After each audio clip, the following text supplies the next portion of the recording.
Exercise 31, page 62, question 5. Again, I'm going to look at one that's very similar, so let's try solving the one at the bottom here. 10x plus 6 minus 8x equals 0. The fact that the right-hand side is 0 is actually quite interesting. And as a little aside, in this particular one,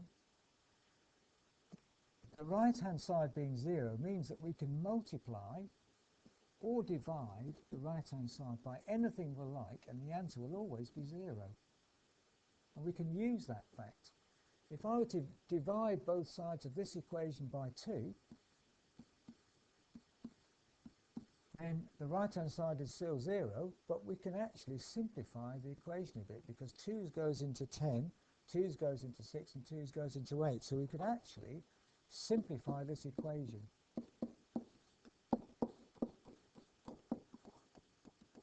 And sometimes in complicated equations, this idea doesn't work in this particular question, because not all of these numbers are divisible by 2.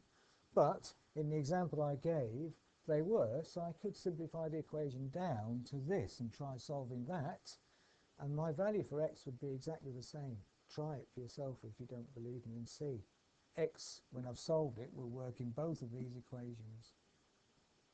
So that's a little tip. Let's go ahead now and try and solve this bottom equation here.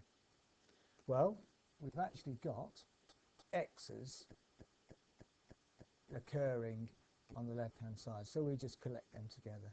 5x take away 4x is just one lot of x, or x plus 3 equals 0.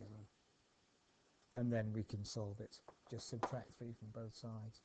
Same sort of idea here. I've got a's occurring on both sides, so I collect like terms. When I do that, though, I'm going to end up with a negative number, a's, so that adds a little bit of interest. I've got to think about how to go from there to solve it. See if you can work that out for yourself. I'm sure you can.